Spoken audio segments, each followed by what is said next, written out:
తమ్ములందరూ కూడా మీ అందరికీ శుభ సందర్భంలో హృదయపూర్వక నమస్కారం తెలియజేసుకుంటూ ఈనాడు ఇందిరమ్మ పుట్టినరోజు సందర్భంగా గొప్ప వ్యక్తి ఉక్కు మనిషి మరి ఈనాడు కాళోజీ నారాయణరావు గారి యొక్క కాళోజీ పేరు మీద కళాక్షేత్రాన్ని కాళోజీ కళాక్షేత్రాన్ని ఈనాడు మనం ప్రారంభోత్సవం చేసుకోవడం జరిగింది.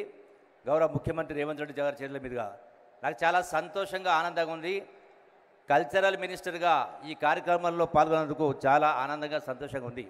ఒక మహామనిషి, తెలంగాణ ఉద్యమానికి ఊపిరి ఊదుతున్నటువంటి ఒక మహామనిషి, సాగిపోవుటే బతుకు ఆగిపోవుటే చావు అంటూ ఆనాటి భారత స్వాతంత్రోద్యమంలో అట్లాగే తెలంగాణ విమోచనోద్యమంలో కూడా పాల్గొన్న వ్యక్తి. మరి ఈనాటికి కూడా ఆయన యొక్క మాటలు, ఆయన యొక్క పుస్తకాలు మరి అనుసరణీయం. ముఖ్యంగా ఈనాడు అన్ని వర్గాల వారు కూడా అనుసరించాలని ఉంటుంది. రెండవది, ఈ రోజున ఈ ప్రభుత్వం గౌరవ ముఖ్యమంత్రి రేవంత్ రెడ్డి గారి నాయకత్వాన ప్రజలకు ఇచ్చినటువంటి హామీలన్నింటినీ కూడా ఒక్కొక్కటిగా నిలుపుకుంటున్నటువంటి కార్యక్రమం ఇలా నిజంగా ఆనందంగా ఉంది, సంతోషంగా ఉంది. ఎందుకంటే ఈనాడు మనం చూస్తూ ఉన్నారు మీరందరూ కూడా టీవీల ద్వారా, పత్రికల ద్వారా, వాట్సాప్ల ద్వారా, సోషల్ మీడియా ద్వారా.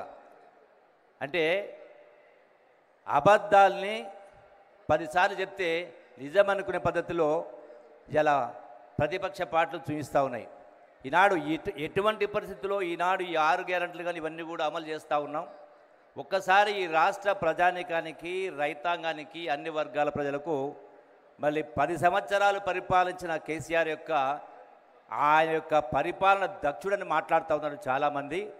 నేను ఒకటే మనం చేస్తా ఉన్నా, నిజంగా పరిపాలన దక్షుడైతే రాష్ట్రం ధనిక రాష్ట్రాన్ని అప్పుల రాష్ట్రంగా మార్చి చిప్ప చేతికిచ్చి 8 లక్షల కోట్ల అప్పు చేసి నెలకు 6,000 కోట్ల రూపాయలు వడ్డీ చెల్లిస్తూ కూడా ఈనాడు ఇన్ని కార్యక్రమాలు, 6 గ్యారెంటీలు, ఇందిరమ్మ ప్రభుత్వం ఇచ్చిన మాట కట్టుబడి ఇవన్నీ పనిచేస్తా ఉన్నామంటే ఒకసారి ఆలోచన చేయాలి.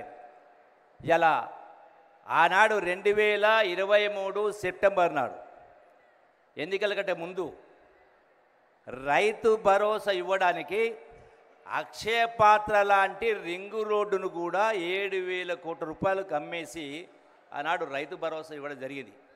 అంటే ఎంత గొప్ప పరిపాలన దక్షుడు. అందుకే అంటే ఇన్ని ఇబ్బందులున్నా, ఇన్ని సమస్యలున్నా ఈనాడు ఈ ప్రభుత్వం చెప్పిన మాట అన్నీ కూడా కట్టుబడి ప్రతి ఒక్కటి కూడా అమలు చేసే కార్యక్రమం చేస్తూ ఉన్నాం. మరి ఈ సందర్భంలో మరొకసారి నిజమైనటువంటి నివాళి కాళోజీ గారి యొక్క జీవన విధానం, వారి మాటలను అనుసరించాలని అవసరం ఉందని చెప్పని మరొకసారి మీ అందరికీ సవినంగా విజ్ఞప్తి చేస్తూ ఈ అవకాశం ఇచ్చే పెద్దలందరూ కూడా గురుపై నమస్కారం తెలియజేస్తూ సెలవు తీసుకుంటున్నా. జై కాంగ్రెస్.